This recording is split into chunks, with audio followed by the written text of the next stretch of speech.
Hi everybody, and welcome to another edition of our Community Access. This week we will show you how to make syrup, then another great ribbon cutting, then Wojo's is back, and finally our Dog of the Week, all today on our Community Access.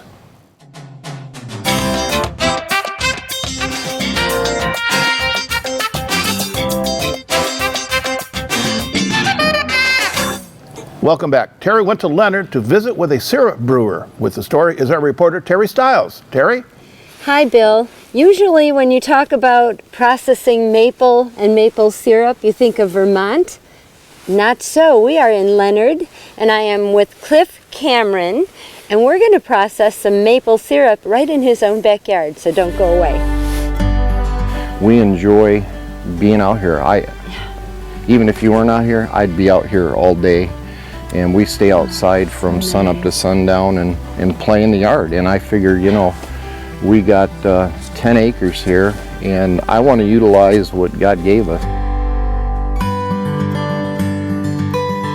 Hi, Bill. Like I said, we're going to learn how to tap maple trees today and make maple syrup. I'm with Cliff Cameron. Cliff, can anybody do this? I know we're out in the country. First of all, our trees, how do you identify the trees? Does it always have to be maple, and is it any kind of maple? Well, when we're processing maple syrup and making maple syrup, obviously we want maple syrup trees. So anybody can basically do this. If you have maple trees on your property, the best thing to do is go out in the summertime or in the fall before the leaves fall, so you can identify the trees very easily. Oh, so you do that by the leaves rather than the bark? I do it by the bark, and I know my property, and I've been doing this for about 8 years now, so it's pretty easy for me, so I know all my trees. But the commoner can go out there in their yard, and as long as they have maple trees in their yard, they can tap them. And this is just the sugar maple right here in front of us. As you can see by the bark here, all the leaves are on the ground. Obviously, we're here in February. A little bit early, but you want to tap your trees between the end of February and early March. So what's the difference between, you said you can identify this by the bark, and I know this is what, kind of like fingers that are coming off of there. Yeah, I call it like a shag. Okay. If you see a shaggy bark, and that's not the identifying scientific name, but this has more of a shaggy bark. It's a sugar maple. And then if we want to go over here to this next tree up there, we can see a same species of tree, just a different bark on it. The same species, and so it's a maple tree, yeah. Is it a sugar maple? Are there different? Yeah, there are many different kinds. Silver maple, crimson, all kinds of maples, and the sugar content varies from 4 to 6% in your maple trees. Okay. So if you tap the silver maple, you could still make syrup out of it. It just I try to stay away from silvers because it's a smaller percentage of sugar. And you see, this bark is different. It's more smooth, and it's a harder maple. And this is what kind of a tree? This is a sugar maple as well. Okay. So basically, you have to know your tree. It's better to identify it based on the leaves. And in the summertime, when you can truly identify it for people that are novice, and that way you don't waste your time tapping something like an elm or an ash or something of that nature. That you're not going to get any sugar out of, right? Yeah. Well, why don't you show us then how you tap it? Because I've never seen the process before. Absolutely, it's very simple. Okay. Let me get the tools. Okay.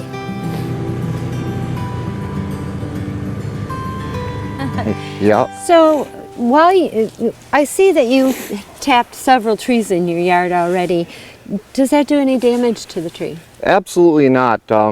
You can see here on the tree that we had a tap here before, and it's grown back in. We've had a tap here before, it's grown back in here. It does not hurt the trees at all. And you're tapping about 3 to 4 feet up the tree. Any reason for that? Is it convenience, or? It's convenience. The line for me, as you can see, I use plastic hose there. and we want to be about 2 to 4 feet above the ground. That way we get good flow from the ground. And the way it works is it's got to be freezing at night. So it's got to be below freezing at night and above freezing during the day. So that's why we're doing this early. Like I said, today's 39 degrees and the sap should be flowing up the tree, and hopefully it flows in the bucket. But first you got to tap the tree. Okay, let's do it. Well, it starts out with a 5/16 inch drill. And we're going to take this drill and we're going to drill into the tree, like about 2.5 feet up the tree. And then we have your spline. I use plastic splines because they're easier. And that's a 5/16 spline. And then once we tap that into the tree, we'll hook a hose up to it and feed it into the bucket. Now when you tap into the tree, does it matter what angle you go into it? Or well, how deep do you have to go? I want to go at least the depth of the spline. Okay. So I want to get about 1.5 inches to 1.75 inches into the tree. I want it to be straight, and I want a nice seal so I get the nectar from the tree going through the tap into the bucket. I don't want to lose. It's gold. Yes. Yes, so we want to make sure, because it takes about 40 to 50 gallons to make 1 gallon of syrup. Oh my goodness, no wonder it's liquid gold. Yep, and what I try to look at is my root system coming up the tree. So I want to make sure that I get somewhere in the proximity, and there you can see.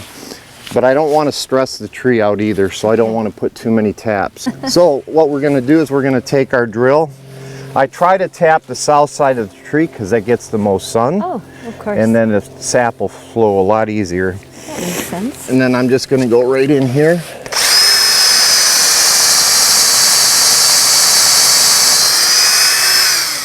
Sure. This is how easy it is. The spline is set in the tree. Now because the sap itself has sugar in it, so how long is the process of getting enough in the bucket? Because wouldn't you worry about then bacteria building up? Yeah, I bleach out my buckets in the fall and make sure everything's cleaned, all my equipment's cleaned in the fall after we're done with the process. Meanwhile, I could have these buckets both filled on this tree by the end of the day, depending on Mother Nature. Yeah, if it's sunny and really warm, then it flows really well. Okay. Yeah. So basically all we want to do is put the hose on the barb, and I pre-drill my buckets, as you can see, and we're just going to feed that in there like that. And then we repeat that process however many times we want and however many buckets we want to put out for the year. So it's a great passion. Yeah, it seems like it would have to be. It's a bit of work.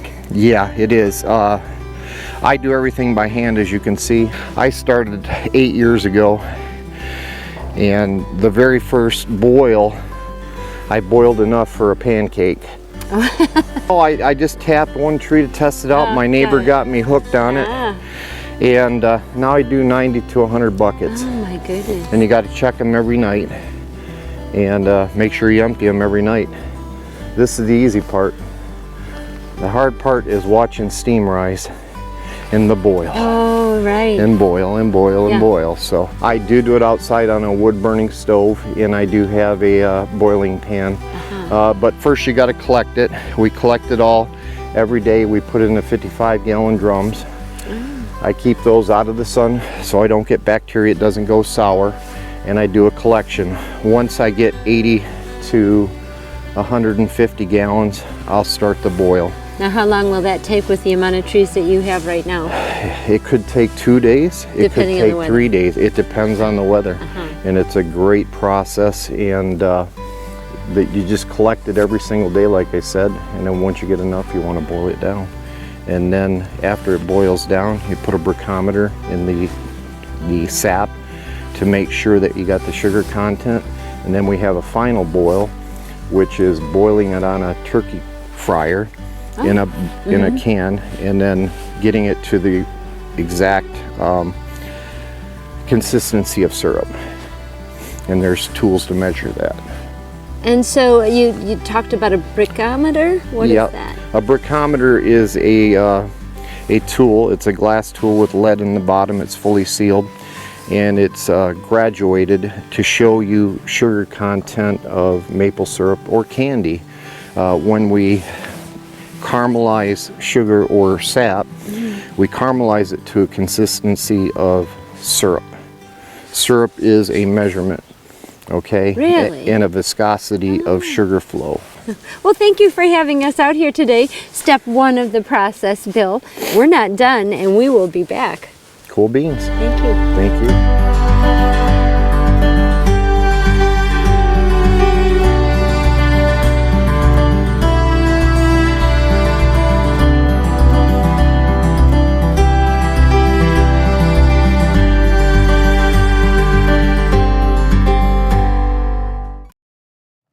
Good job. Next up is a new great ribbon cutting in Oxford. This week is the brand new Ace Hardware store in Oxford. With the store is reporter Janet Warner. Janet?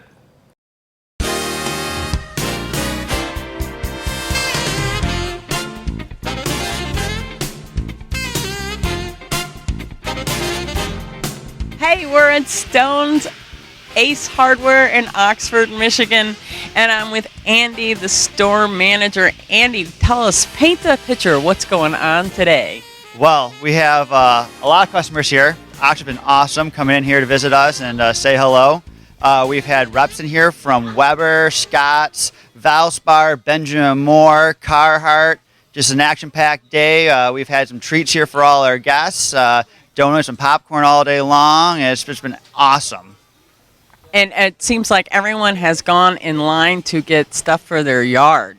Yes, I mean, the weather turned perfectly for us today. We've had a week of just rain, and today it's just nothing but sun. You know, it's mid-50s out there and just sunny. Everybody's got the itch now to get outside, fix up their yard, and just make everything look great again. So. And you have plenty of bargains out there for your customers to make their yards beautiful. Absolutely. We have our 4-step program of Scott's on sale right now. It's I think 5,000, 15,000 square foot bags. We got some awesome deals. Ace Rewards card, you save an actually huge chunk of change on it as well. We have a Weber promotion going on right now, free covers for your grills today. We actually all summer long are we doing free covers on any Genesis grill. So if Oxford needs any new grills here, we'll be your place. It's time to get cooking here at Stone's Ace Hardware. Thank you, Andy. Thank you so much. Bye, Oxford.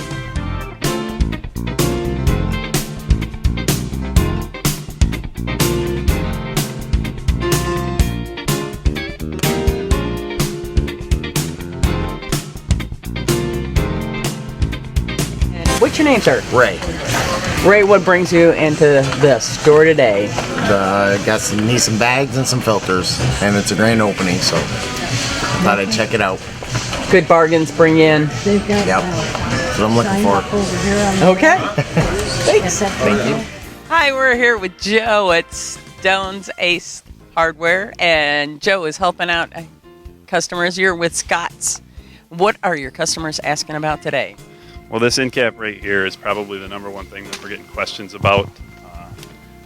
This time of year, people want to reseed. They want to take care of patches in their lawn, and this is the number one product to do it. Scott's Easy Seed, guaranteed to grow. You can see in the bag, there's 3 things that come in that bag. You have grass seed, you have core mulch for moisture control, and you have fertilizer. And that is really everything you need to grow good grass. It's one-stop shopping with Scott's. Absolutely. And here it is, Scott's Easy Seed. Are the customers asking you a lot of questions about different kinds of grass and why this is happening and why is that happening? Absolutely. We get questions about, you can imagine anything from the fertilizer to the grass seed. And it's the time of year when everybody's thinking about their lawn. So we absolutely will take any questions and we'll give them whatever we can to help them out. What was the number one question today? I would say, when do you start fertilizing? When do I put down my step 1? When do I put down crabgrass pre-emergent? And really, you can pretty much do it anytime. I recommend by tax day, April 15th, you have down your step 1. No pressure, taxes and grass. At the same time, at Scott's, we call Tax Day or April 15th the first holiday. Our four-step program goes April 15th, May 31st, July 4th, August 31st, which kind of coincides with all the holidays. So April 15th is technically at Scott's the first holiday. Okay, well, thanks, Joe.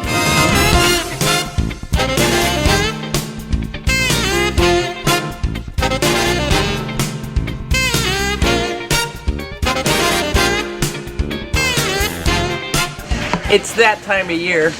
Spring is sprung, the sun is shining, and your lawn needs to be raked.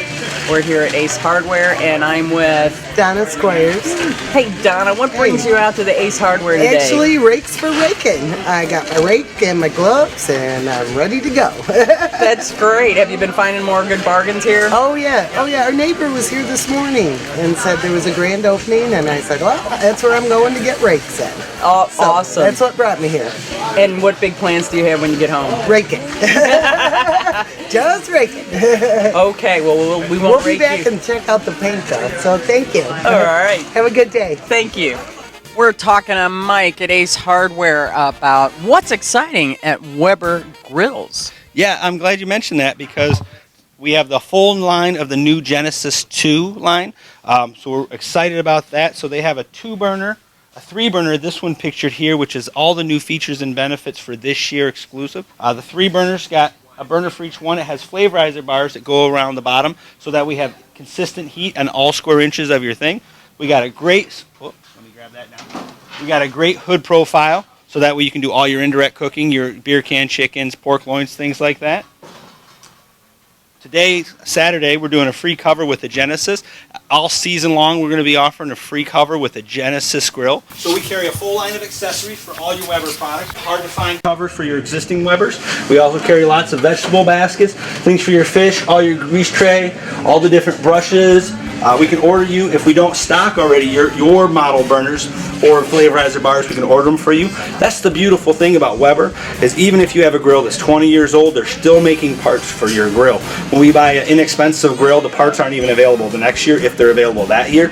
So even if you have a 20-year-old grill, we should have your parts in stock. If not, we can order them for you. But even with the charcoal, we have all the grates. And I want to show you guys, since we're talking about Weber, thanks for coming. We also have over here with Weber, what made Weber famous was their kettle grills. That's what they got their name to fame. And again, that same porcelain coating is what's on these grills. And so this one here is the Silver Touch that has a little hook so you can hang your lid off here. And then we also carry the Performer, which is fantastic for the fathers on Father's Day. Gives us that same big kettle. Rolls up on this. And what's nice about this one is that it actually has a propane ignition system. Oh, I know. So you use propane to heat your charcoal up faster. So you get the taste of charcoal with the speed of having that propane ignition. So, and that's Weber's really claim to fame. And then their propane grills are, really top of the line. And again, they're strong quality. The carts are strong. The cast iron is strong. The warranties, most things are warranted for up to 20 years. Some things are 10 years. But that whole grills, even the least parts are at least 2 years. But again, you can still get parts for up to 20 years. And no matter how old your grill is, they always make sure they keep a rack of parts for you. Well, thanks, Mike. That was a heck of a tour. Thanks for coming in. I appreciate it. Well, it's more than just yard work cooking up here at Stone's Ace Hardware in Oxford.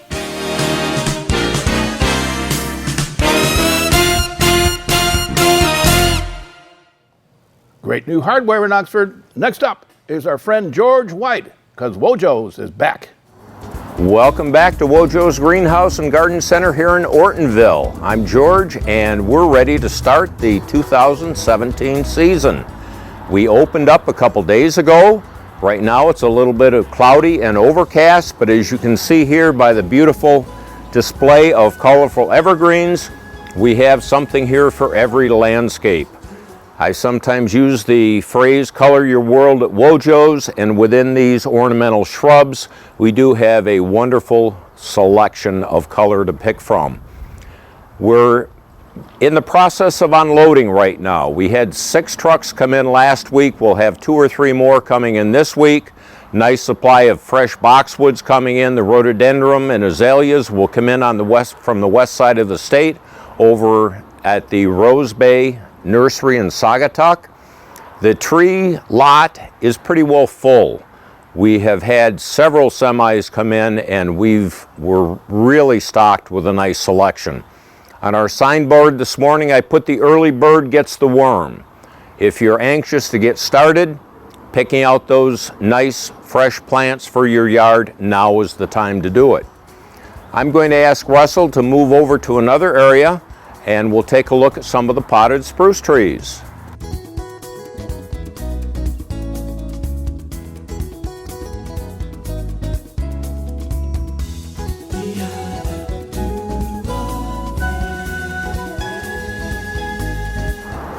One of the challenges that we've faced in the last 2 or 3 years are needle cast or fungus issues with the Colorado blue spruce. And the challenge is, what plants can we offer? What alternatives can we offer our customers that have less risk of getting that needle cast and fungal issues? And we have a nice selection of spruce trees that are much more resistant to those fungus than the blue spruce.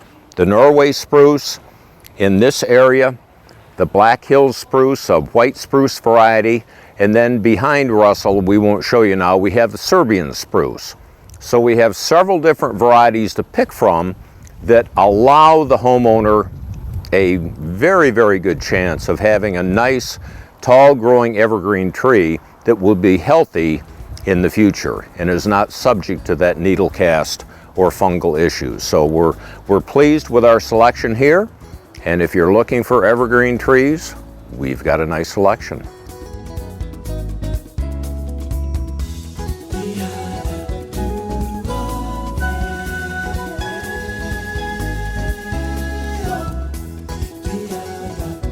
Thank you, Russell, for moving over to an area that we've expanded this year. We find that within our consumer base, edibles is a topic that seems to be growing across the country. People are interested in, what can I put in my landscape that is edible? And we've expanded our selection here with some new trees, some new varieties for us. Folks that are interested in the persimmon, we have 2 different varieties of persimmon tree. We have fig trees. Over here in this area, we have a interesting little shrub that'll get probably 4 to 5 feet tall called the honeyberry. It flowers early. You can see it starting to form its flower now, and it gets a real tasty little fruit that will come out in June. So the honeyberry is a new variety for us, and I'm dating myself. Go back to the 60s, early 70s.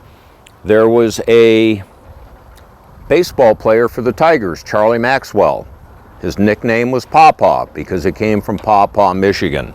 What we have here are some pawpaw trees. So we think of Charlie Maxwell, we think of the Tigers in the selection of pawpaw trees. These have a edible fruit also, and we've already sold 2 of these. We opened this weekend and we've already sold 2 of these. So they are popular, and we have them here.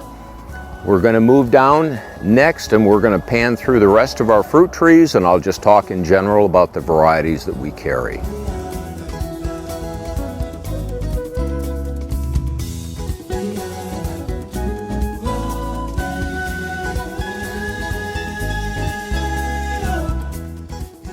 Another hot spot this opening weekend we had was our fruit trees. As you can see down this row, we have a full complement of apples, cherries, peaches, pears, and plums. Probably 4 or 5 different varieties of each of these types of trees. The ever popular Honeycrisp variety, we've got a nice assortment of those, a nice number, so we'll be able to meet the needs of our guests. So if you're looking for fruit trees, we have them here at Wojo's. They're going fast.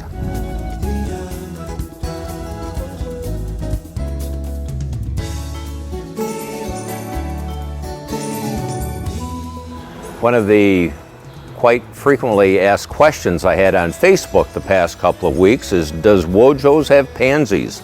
And I think you can see by Russell's pictures that yes, we do have a nice assortment of pansies for that spring color within your yard.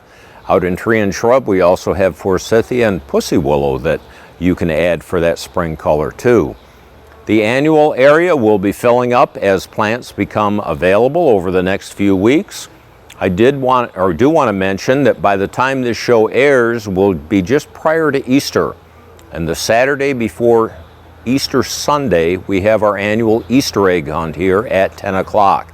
So for families that want to have some fun, we have the garden center divided up into 4 different age groupings so that your children compete for eggs with like-aged children. And it's a fun time. So the Saturday before Easter, here at 10 o'clock at Wojo's. We have what we consider the plant pharmacy, the fertilizers and chemicals that we need for our plants. We have a full inventory right now. Seed packets for the early bird that wants to get that selection of seed packets that they'll start their plants for their garden. As soon as the ground gets warm, we have the full complement of seed packets in to select from, and also the garden art area. You talk about decorating a home with a pillow or an accent or a picture. We have various types of garden art here to enhance and enlighten your landscape. So plan on taking some time when you come to Wojo's the first or second times you come here to look over the nice selection we have and figure out what you need to put in your garden area. I'm going to take Russell back to the production area and we'll see what's growing in the back next.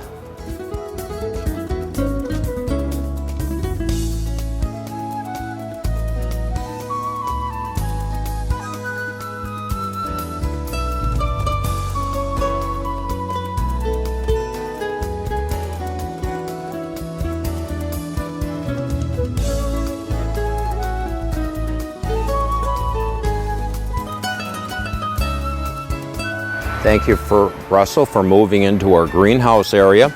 Wanted to show you some of these combination planters that are being put together.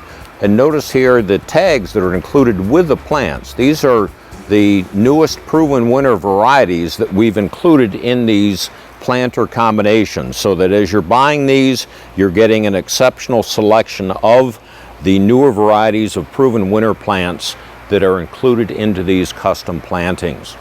As we look behind in this area, it's one of the growing bays we have for our annuals.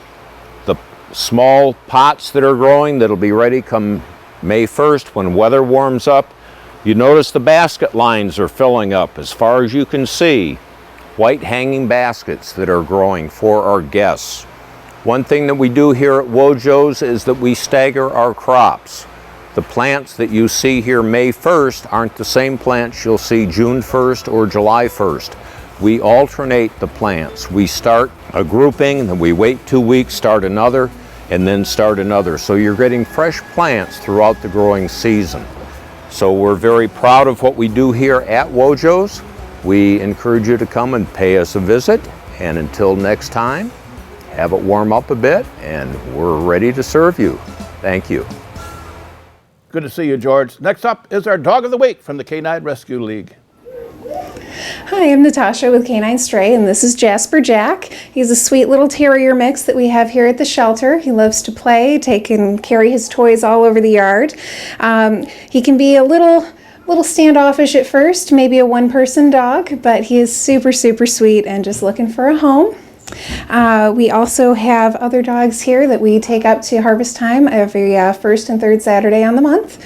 And if you have any questions, please give us a call.